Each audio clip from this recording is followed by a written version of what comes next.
জিন্দাবাদ জিন্দাবাদ জিন্দাবাদ আমাক জুবিন গাৰ্গৰ ন্যায় লাগিব লাগিব আমাক জুবিন গাৰ্গৰ ন্যায় লাগিব লাগিব লাগিব ইনকলাব জিন্দাবাদ জিন্দাবাদ জিন্দাবাদ জিন্দাবাদ জিন্দাবাদ জিন্দাবাদ জিন্দাবাদ জিন্দাবাদ জিন্দাবাদ জিন্দাবাদ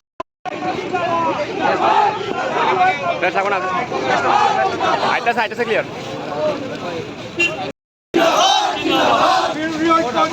সরকার হব লাগিব লাগিব লাগিব হিমন্ত বিশ্ব জেলত যাব লাগিব লাগিব লাগিব অডিও আহিলে অডিওটো আহিব যোনডাল অডিওটো ঠিক কৰিব লগত হাক খাই গৈছে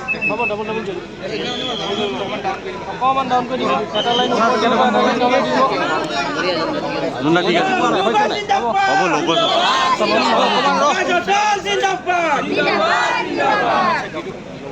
আজি অসমৰ ৰাইজক সিদ্ধান্ত ল'ব লাগিব যে তেওঁলোকে পুৰণি ৰাজনীতিবিদসকলৰ লগত লৈ অসমৰ ভৱিষ্যত সুৰক্ষিতভাৱে এই যি নতুন নেতৃত্বত আজিৰ তাৰিখত অসমৰ ৰাজনৈতিক জগতত দেখা পাইছে তেওঁলোকে নতুন মুখ নতুন আদৰ্শ নতুন ৰাজনীতি নতুন চেহেৰাৰ ওপৰত বিশ্বাস কৰে এই এটা গুৰুত্বপূৰ্ণ সিদ্ধান্ত যিহেতু যিসকল আজিৰ তাৰিখত ক্ষমতাত আছে আজি তেওঁলোকক অসমৰ জনসাধাৰণে প্ৰায় 25 বছৰৰ পৰা চাই আহিছে আৰু 25 বছৰত তেওঁলোকৰ দুৰ্বলতা ক'ত তেওঁলোকৰ অভাৱ ক'ত সকলোৱে জানে আমাতকৈ বেছি ভাল হৈ যায় এইকাৰণে আজিৰ তাৰিখত আজি অসমৰ জনসাধাৰণৰ ওচৰত এটা সুন্দৰ সুযোগ বিৰোধী ঐক্যবদ্ধ হৈ যোৱাৰ পিছত বহুতখিনি নতুন প্ৰাৰ্থী ওলাই আহিছে আৰু ৰাজনৈতিক জগত বিশেষকৈ অসমৰ ৰাজনৈতিক জগতত আমি এটা আশা ৰেঙনি দেখা পাইছোঁ আমাৰ ৰামধেনু মিত্ৰজোঁট এটা আশা ৰেঙনি প্ৰদান কৰিছে নতুন বৰ অসমৰ স্বাৰ্থত আৰু অসমৰ জনসাধাৰণে জানে যে নতুন বৰ অসম সৃষ্টি কৰিবলৈ হ'লে অসমৰ মুখ্যমন্ত্ৰী হিমন্ত বিশ্ব শৰ্মা ডাঙৰীয়াক মুখ্যমন্ত্ৰী আসনৰ পৰা আঁতৰাব লাগিব যদি আমি মুখ্যমন্ত্ৰী হিমন্ত বিশ্ব শৰ্মা ডাঙৰীয়াক গাদীৰ পৰা আঁতৰাবলৈ বিচাৰোঁ তেতিয়াহ'লে মৰিয়নি সমষ্টিত মিত্ৰজোঁটৰ পাৰ্টীক ৰাইজৰ দলৰ পাৰ্টীক জ্ঞানেশ্ৰী বৰা ডাঙৰীয়ানীক ইয়াৰ পৰা জিকাই পঠাব লাগিব এয়া অনুৰোধ কৰিবলৈ আজি মই আহিছোঁ জ্ঞানেশ্ৰী বৰা জিন্দাবাদ জিন্দাবাদ জ্ঞানেশ্ৰী বৰা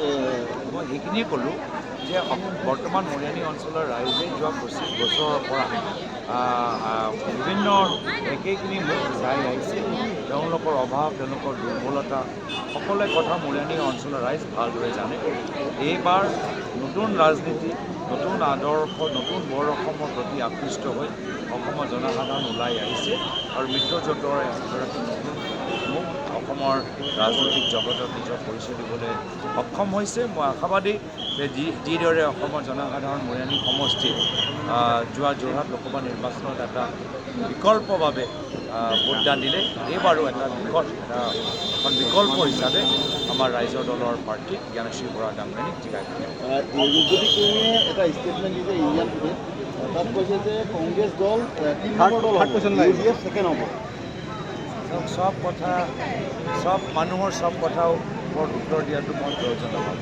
নহ'লেতো 126টা য'ত NDA প্ৰাৰ্থী আছে তেওঁলোকে কোনটো বাৰ্তাত কোনটো বাতৰি কাকতত কি দিলে সব কথা যদি মুখেই উত্তৰ দিব লাগে মই নাভাবোঁ যে গুৰুত্বপূৰ্ণ আজিৰ তাৰিখত হ'ল যে মোৰ বিষয়টো হ'ল যে মৰিয়নি অঞ্চলৰ ৰাইজে যিদৰে যোৱা লোকসভা নিৰ্বাচনত বিকল্প পক্ষত ভোটদান দিলে এইবাৰো বিকল্প পক্ষত ভোটদান দিব মই দৃঢ় বিশ্বাসেৰে ক'ব পাৰোঁ বিৰোধী ঐক্যমঞ্চই অসমত কিমানখন আসন লাভ কৰিব চাওক আসনৰ এই ৰাজনীতি মুখ্যমন্ত্ৰী হিমন্ত বিশ্ব শৰ্মা ডাঙৰীয়াই কৰে আমি বিৰোধী ঐক্য মঞ্চৰ আমাৰ উদ্দেশ্য হ'ল যে অসমত আমি জুবিন দাক ন্যায় দিবলৈ বিচাৰোঁ অসমৰ ভিতৰত আমি থলুৱা উদ্যোগক আমি আমাৰ থলুৱা উদ্যোগ বৃদ্ধি হোৱাটো বিচাৰোঁ আমি নিজৰ বাক স্বাধীনতা ঘূৰাই আনিবলৈ বিচাৰোঁ আমাৰ নিজৰ মাজত শান্তি সম্প্ৰীতি থাকক এয়া আমাৰ কাম অংকৰ এইবোৰ চব আসনৰ অংকৰ এইবোৰ চব হিমন্ত বিশ্ব শৰ্মা ডাঙৰীয়াৰ হৈ থাকে তেওঁলোকক। কংগ্ৰেছৰ দুৰ্গছা মৰিয়নি আছিলে এটা সময়ত, এতিয়াও ক'ব পৰা যায়। কিন্তু শেহতীয়াকৈ ৰাজহুৱা এৰি দিয়াৰ কাৰণে ইয়াৰ তৃণমূল যিখিনি কৰ্মী আছে তেওঁলোকে প্ৰতিবাদ কৰিছিলে। এতিয়া সেই বস্তুটো ক্লিয়াৰ হ'লগৈ নাই, যিহেতু এতিয়াও এই কথাটো ওলাই আছে। আমাৰ দলৰ নেতৃত্বৰ মাজত যি আমাৰ যেনেধৰণৰ আমাৰ মিত্ৰতা আমি দলৰ নেতৃত্বৰ মাজত সৃষ্টি কৰিবলৈ আমি চেষ্টা কৰিলোঁ। আখৰে বা সেই একে আদৰ্শ লৈ আমাৰ দলৰ কৰ্মীখিনিও প্ৰতিটো সমষ্টিত মিলা প্ৰীতিৰে কামখিনি কৰি আছে। মই সেইখিনি কথা নিজে মন কৰিছোঁ। সৰুপথাৰ সমষ্টি যাওঁতে সৰুপথাৰত আমি দেখা পাইছোঁ কেনেদৰে কংগ্ৰেছৰ কৰ্মীখিনি অসম জাতীয় পৰিষদ দলক সহায় কৰিছে। একেৰাহে যোৰহাটৰ ৰাইজৰ দলৰ মানুহখিনি আমাক সহায় কৰি আছে। তিতাবৰত অসম জাতীয় পৰিষদৰ মানুহখিনি, মাহমৰাত অসম জাতীয় পৰিষদৰ মানুহখিনি কংগ্ৰেছে সহায় কৰিছে। তেনেধৰণৰ মৰিয়নিটো কংগ্ৰেছৰ বিভিন্ন আমাৰ মিত্ৰজোঁট CPIM, CPIML, AJP আমি সকলোৱে গোট হৈ আমি নিৰ্বাচনী ৰণত নামি দিছোঁ। ডাবল চৰকাৰৰ কাৰণে কি কৰিব?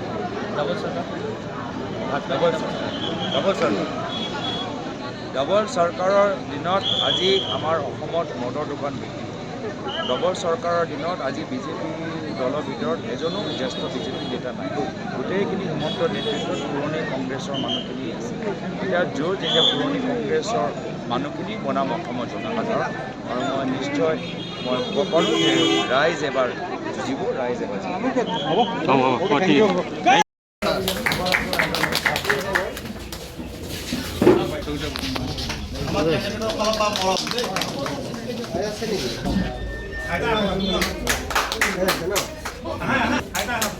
এইটো চাই দিব বৰ্মা দেই।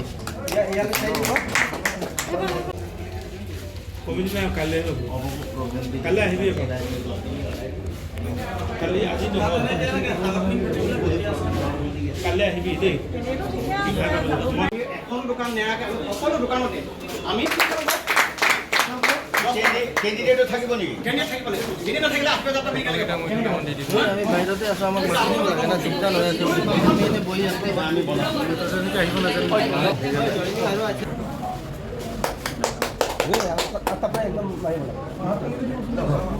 নামটো কৈ দিয়ক।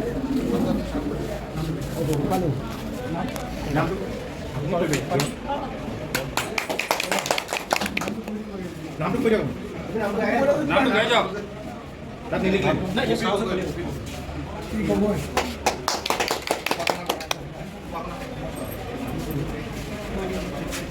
উপাসনা কৰা।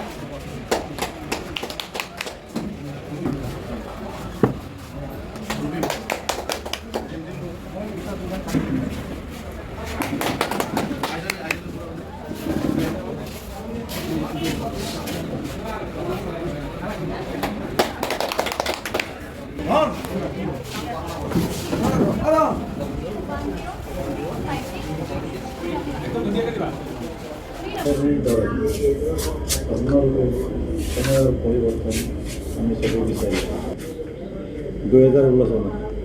এতিয়া আমি আকৌ সেই সময়ৰ এটা পৰিৱৰ্তন বিচাৰিছোঁ। সময় পৰিৱৰ্তনৰ ওপৰত আমি সময়ৰ পৰিৱৰ্তন এটা বিচাৰিছোঁ। ইয়াৰ পিছতে সোণা দাসক মই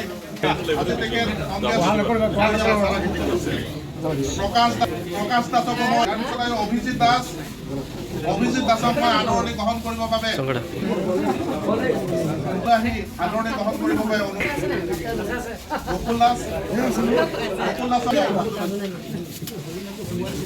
ইয়াৰ পিছতে বিশিল দাস আছেনে?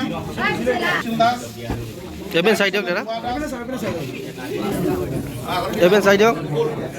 ধৰ্ম দাস, আমাৰ মাজত ধৰ্ম দাস। তেখেতক আমাৰ মনোনীত প্ৰাৰ্থী এবেন চাই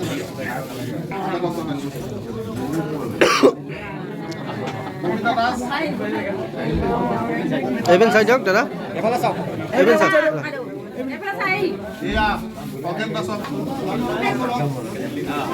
ইয়ং জেনেৰেশ্যনৰ এবেন চাব। ইয়াৰ পিছতে আমন্ত্ৰণ জনাইছোঁ এবেন চাই দিয়া, ইয়াৰ পিছতে আমি আমন্ত্ৰণ জনাইছোঁ তেখেতক আদৰণি জনোৱা হৈছে কংগ্ৰেছ চাই দিয়া বাইদেউ এবেন। তেখেতক আদৰণি জনোৱা হৈছে। এবেন চাই দিয়ক দাদা,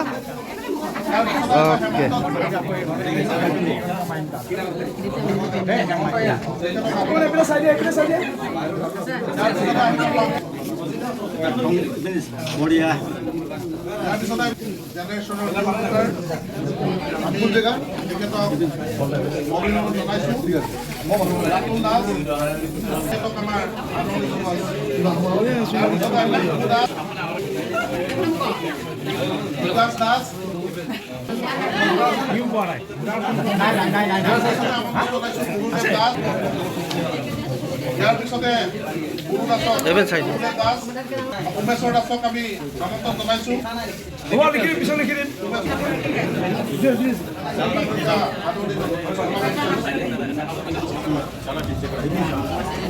সুৰুজ দাস কৰিবৰ বাবে আমন্ত্ৰণ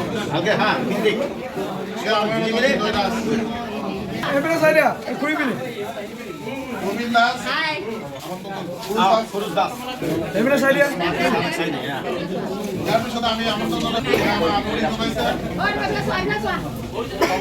কুমলী দাস এভেন চাইডে বাইদেউ এভেন চাইডে এভেন চাইডে বাইদেউ এভেন চাইডে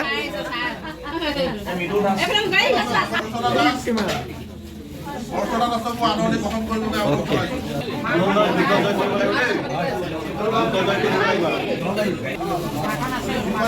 এভেন চাইডে দাদা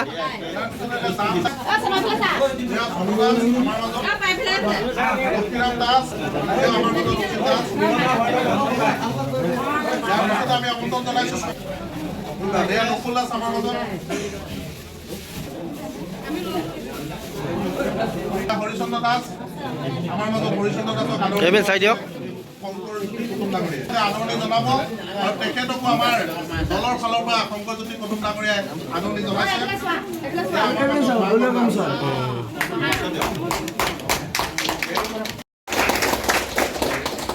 যুৱ বন্ধুসকল,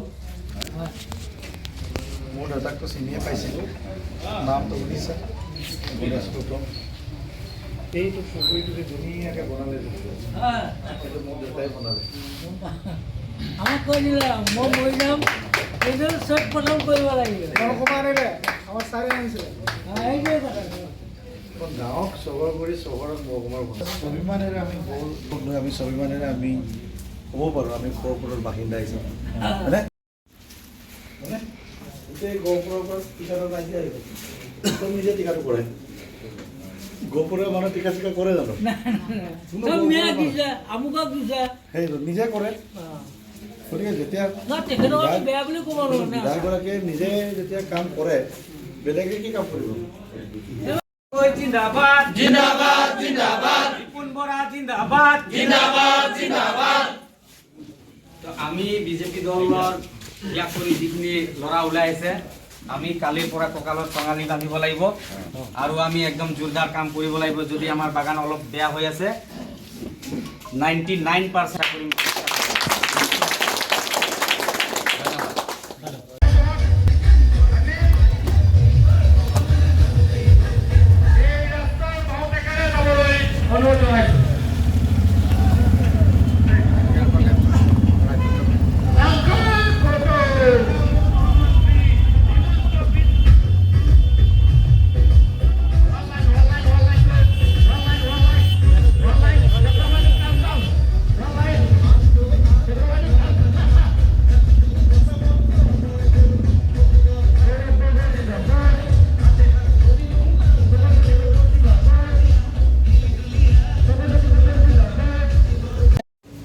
বিজেপিত যোগদান কৰিলোঁ আৰু বিজেপিত গৈ পেলাই এতিয়া চালোঁ যে আমাৰ ধৰ্মৰ বিষয়ে ৰাজনীতি আমাৰ বহুত দুখ লাগে।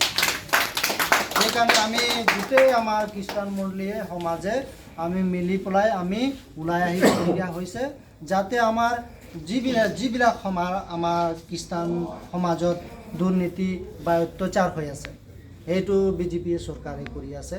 সেইকাৰণে আমি গোটেই খোপা মণ্ডলী আমাৰ টেটুনবাৰী পাৰিষদ 18টা মণ্ডলী আছোঁ। আমি ভাবিছোঁ যে আমি এইটো বিজেপিত ত্যাগ দি পেলাই আমি কংগ্ৰেছত সোমাম, যাতে আমাৰ যিমানখন আমাৰ ইয়াৰ অসমত আমি জনগোষ্ঠী বাস কৰি আছোঁ সকলোৱে মিলা প্ৰীতি শান্তিকৈ থাকিব পাৰোঁ সেইকাৰণে আমি বিজেপি এৰি পেলাই আমি কংগ্ৰেছত সোমাই পেলাই আমি জয়যুক্ত কৰিম কংগ্ৰেছক আৰু এইটো আশা আমাৰ ভৰসা আছে আমাৰ নিৰ্মলা চাহ বাগিচাত যিমান মা দেউতা আছে আমি গোটেই খোপা আমি চবকে আমি কৈছোঁ যে এইবাৰ আমি এৰি পেলাই আমি কংগ্ৰেছ চৰকাৰক আনিব লাগে মই চমু বক্তব্য মই সামৰিছোঁ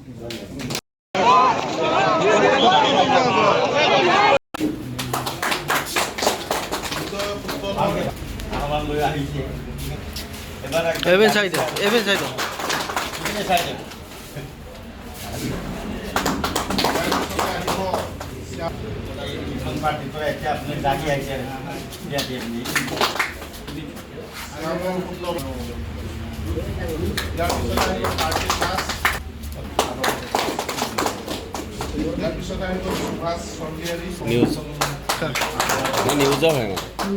মই নিউজৰে হয়তো ঘৰ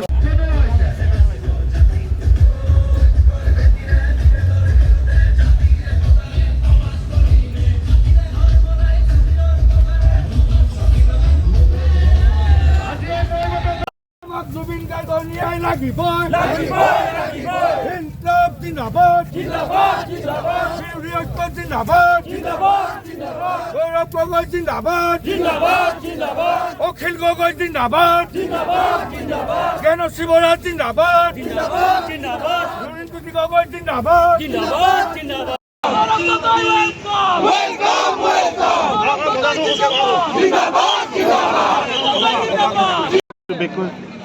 হ'ব নিৰ্বাচন কি ক'ব আপুনি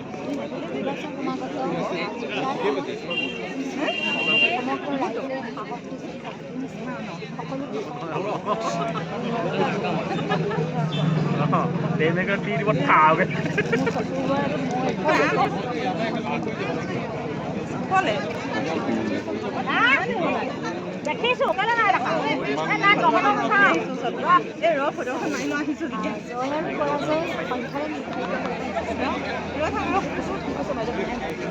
দেখা গৈছে বিধায়ক ৰূপজ্যোতি কুৰ্মীৰ পত্নীও ইতিমধ্যে ৰূপজ্যোতি কুৰ্মীৰ হৈ নিৰ্বাচনী প্ৰচাৰত ব্যস্ত হৈছে কি ক'ব কেনেধৰণৰ প্ৰচাৰ চলিছে বা কেনেধৰণৰ কি ক'ব এই গোটেই বিষয়ে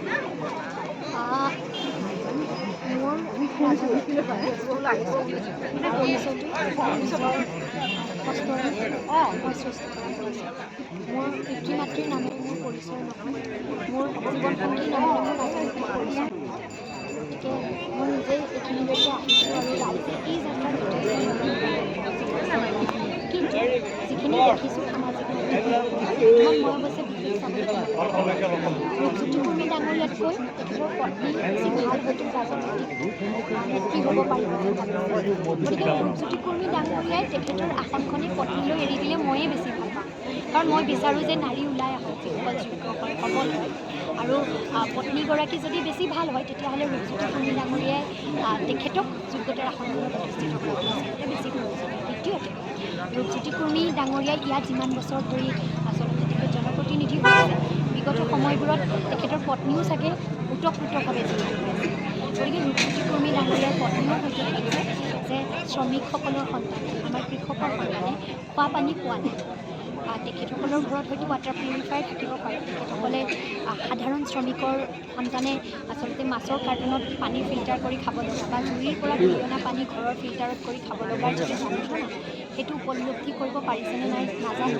কিন্তু আমিবোৰ খাটি খোৱা খেতিয়কৰ ঘৰৰ মানুহ আমি এই কষ্টবোৰ বুজি পাওঁ আজি সীমা সমস্যাৰ সময়ত আচলতে বুকুত সন্তানক সাৱটি শুবলৈ বাধ্য হোৱা মাকগৰাকীয়ে যি যন্ত্ৰণা উপলব্ধি কৰে যে মোৰ ওপৰত অত্যাচাৰ হ'ব নেকি শুই থাকোঁতে ঘৰখন কোনোবাই ভাঙি দিব নেকি জ্বলাই দিব নেকি এই নিৰাপত্তাহীনতাত ভুগি থকা প্ৰতিজন পিতৃ মাতৃৰ যি অসহায় কাতৰ অনুভৱ এয়া আমি বুজি পাওঁ কাৰণ আমি সাধাৰণ মানুহ আমি বুজি পাওঁ যে আচলতে যেতিয়া জীৱন জীৱিকা ধ্বংসমুখী হয় তেতিয়া মাক দেউতাকৰ মনত সন্তানৰ ভৱিষ্যতৰ বাবে কিমান চিন্তা হয়।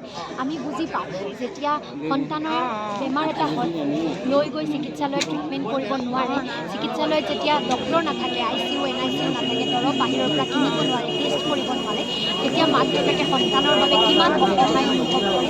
সেই অসহায় অৱস্থা আমি বুজি পাওঁ। আৰু সন্তানেও মাক দেউতাকৰ যেতিয়া চিৰিয়াছ বেমাৰত ট্ৰিটমেণ্ট কৰিব নোৱাৰে, সকলোৱেতো মানে নোৱাৰে নহয় প্ৰাইভেটলৈ লৈ যাব। আজি ৰূপজ্যোতি কুৰ্মী ডাঙৰীয়া মন্ত্ৰীৰ সন্তান আছে, মন্ত্ৰীৰ সন্তান বা তেখেতৰ পত্নীয়ে হয়তো উপলব্ধি কৰিব পৰা নাই যে চিকিৎসা সেৱাটো উপলব্ধ নহ'লে সাধাৰণ ৰাইজৰ কিমান দুৰ্দশা হয়। কাৰণ তেখেতসকলৰ পইচা আছে, তেখেতসকলে পাৰিব প্ৰাইভেটত ট্ৰিটমেণ্ট কৰিব, মন গ'লে আমেৰিকালৈ লৈ যাব পাৰিব। শিক্ষা ব্যৱস্থাটো সাধাৰণ ৰাইজৰ বাবে ভাল হোৱাটো কিমান দৰকাৰী এইটো হয়তো তেখেতসকলে অনুভৱ কৰিব নাই পৰা। কাৰণ তেখেতসকলৰ প্ৰাইভেটত পঢ়ুৱাবলৈ টকা আছে, সাধাৰণ শ্ৰমিকৰ, সাধাৰণ কৃষকৰ প্ৰাইভেটত পঢ়ুৱাবলৈ টকা নাথাকে, প্ৰাইভেট নাৰ্ছিং হোমত লৈ যাবলৈ টকা নাথাকে।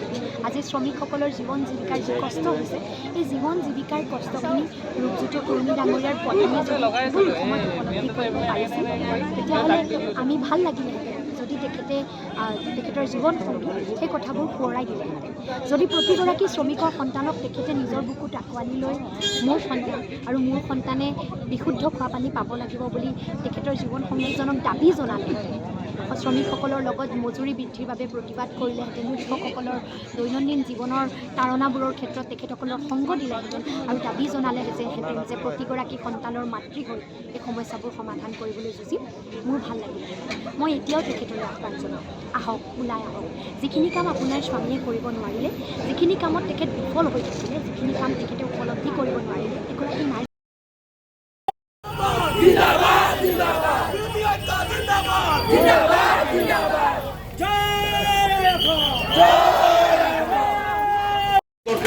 ডাঙৰীয়াক আপোনালোকে বিজয় নিশ্চিত কৰাৰ কাৰণে আহি আজি যি শক্তিশালী বা আমি সাহস পাইছোঁ, আজি আমি এই যিকেইজন আমাৰ নিচিনা মানুহৰ হেৰাবলৈ একো নাই, পাবলৈ একো নাই। আমাৰ বিজেপিৰ ভাণ্ডাগিৰি, বিজেপিৰ দাদাগিৰি, বিজেপিৰ ভস্ত এইখিনি ভয় নাখাওঁ আমি। যুৱ বন্ধুসকল, মোৰ দাদাকতো চিনিয়ে পাইছিলোঁ, নামটো শুনিছে, এইটো পুখুৰীটো যে ধুনীয়াকৈ বনালে, এইটো মোৰ দেউতাই বনালে।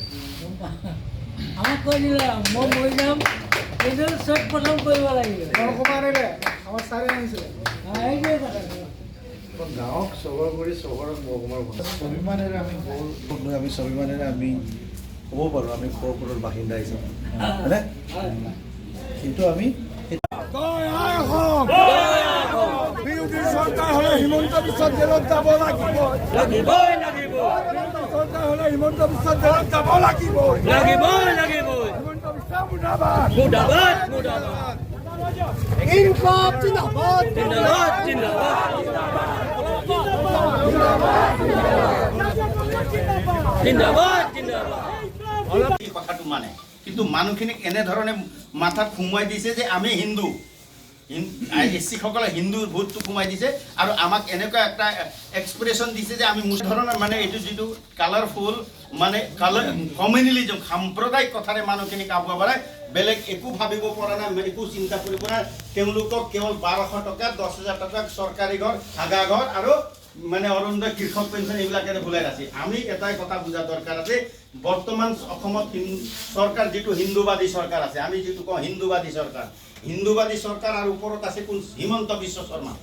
আমাৰ ভাষাত আমি স্পষ্ট, কোনোবাই বেয়া নাপাব, মই স্পষ্টকৈ কৈছোঁ, কংগ্ৰেছ দলৰ নীতি আদৰ্শক একদম সম্পূৰ্ণ সাংবিধানিক কনষ্টিটিউচনেল সংবিধান